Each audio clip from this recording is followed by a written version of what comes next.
Seharusnya liburan ngaji, justru liburan sebenarnya adalah mengenal Allah Subhanahu wa ta'ala.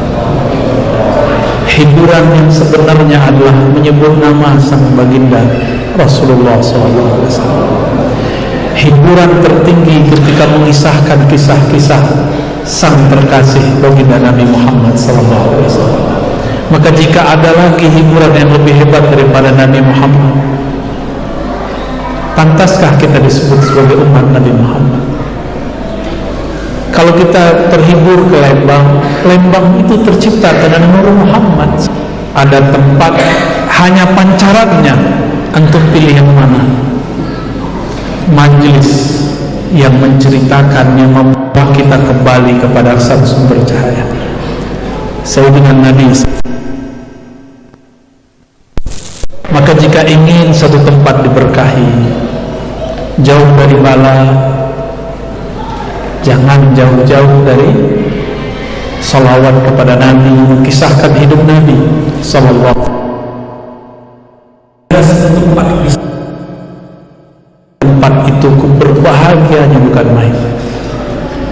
Maka bahagianya diri ini hanya dengan menyebut nama Muhammad sallallahu alaihi wasallam.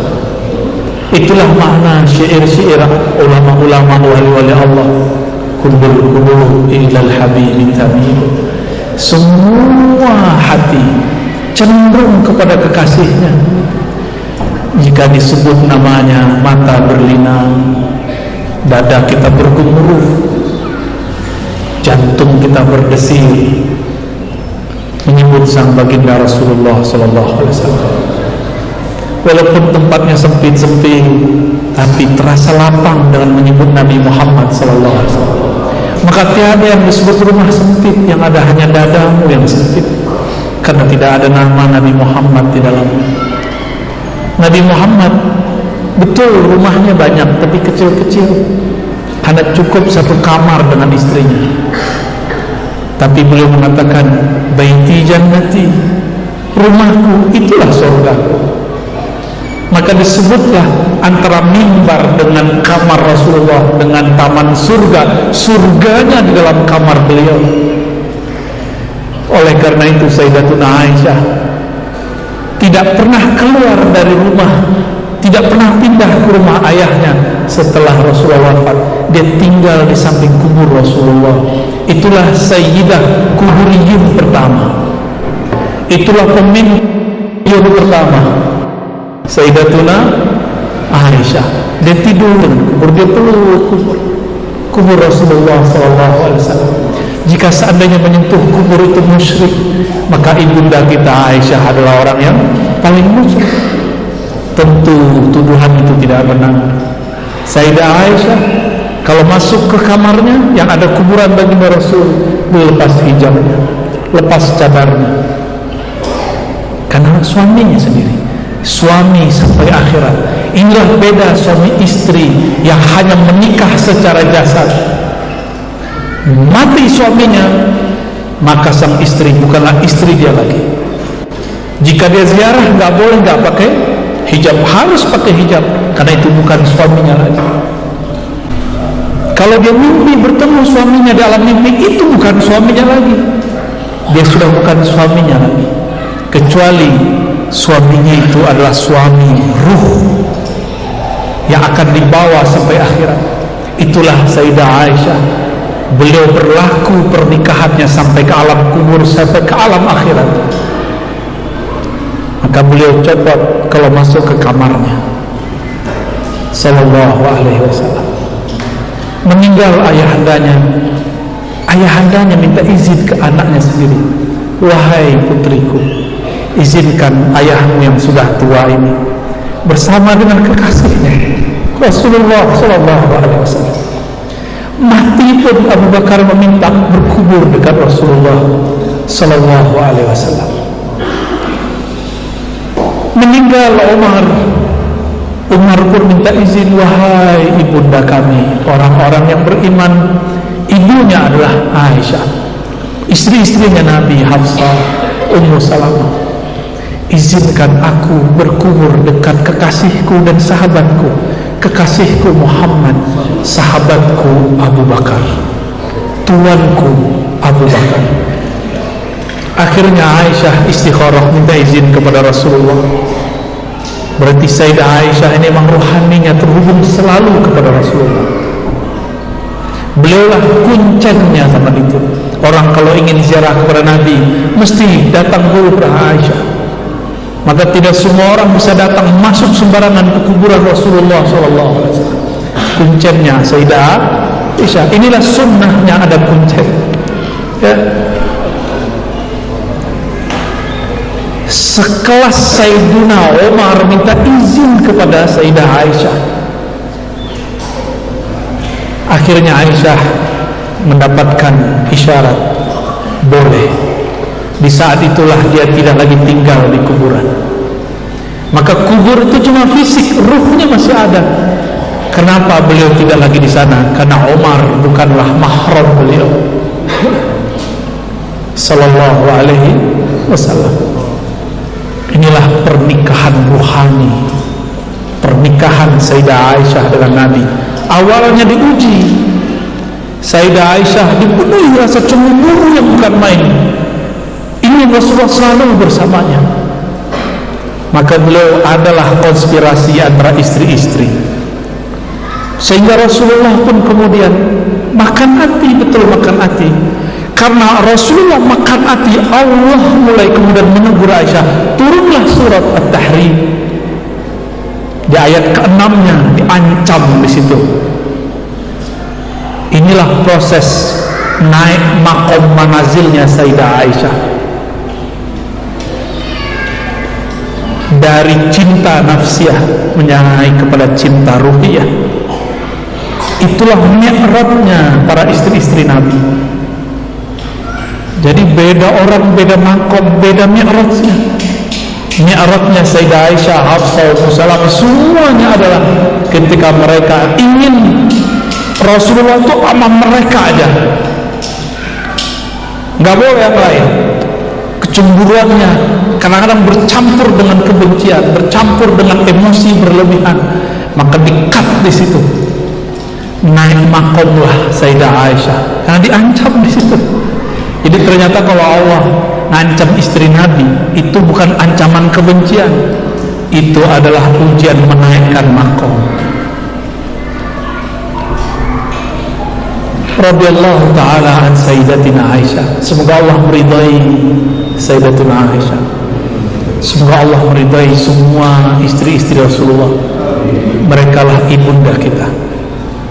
Berarti kalau Sayyidah Aisyah, Sayyidah Khadijah itu Ummul Mukminin, Abul Mukminin siapa? Siapa Abul Mukminin?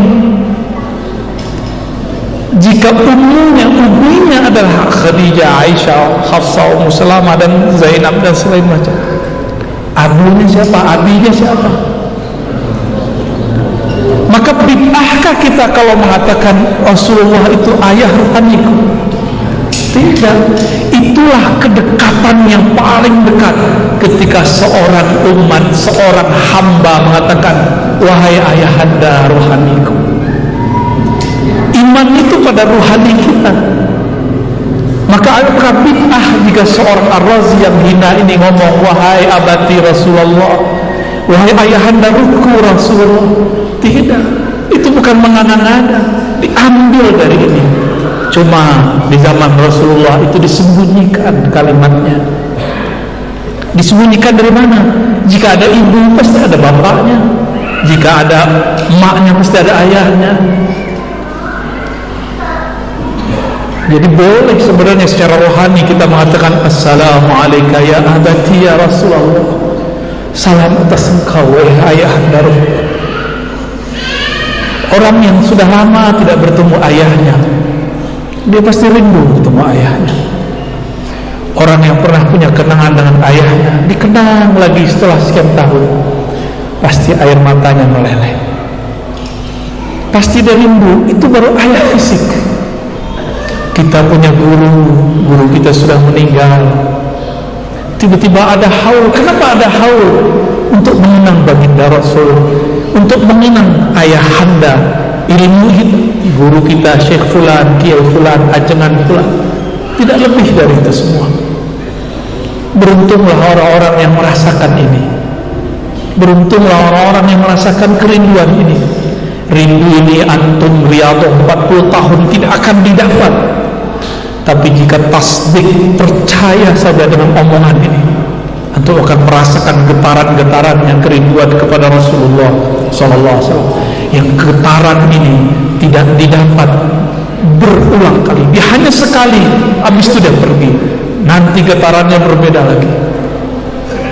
Kalau belum dapat rasa cukup, katakan, ya Allah, maafkan kami masih hina, banyak noda, sehingga tidak dapat merasakan kerinduan kepada sang kekasih Rasulullah SAW.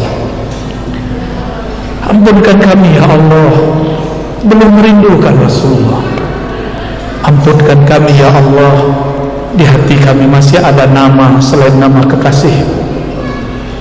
Allahumma sholli ala sayyidina Muhammad. Meskipun demikian, istri-istri Rasulullah, sahabat-sahabat Rasulullah, mereka semuanya mempunyai pengalaman sendiri, mempunyai rasa sendiri. Dikenanglah oleh salah seorang sahabat dalam kitab Imam Tirmizi berjudul Asy-Syama'il Al-Muhammadiyah. Ada seorang sahabat baru kenal dengan Rasulullah, dekat sekali. Saking dekatnya dia merasa paling dekat kepada Rasulullah. Dia lagi sakar mabuk cinta Rasulullah. Dia lupa dengan istrinya, dia lupa dengan anak-anaknya, bahkan lupa dengan kerjaannya, bahkan dia lupa dengan orang-orang sekitar Rasulullah. Dia sedang fokus kepada Rasulullah, sakar mabuk cinta kasmaran kepada sang kekasih Rasulullah SAW. Merasa dia paling dekat. Kalau dia datang, Nabi kasih posisi, duduk di sini, saudaraku, sahabatku, duduk di sini.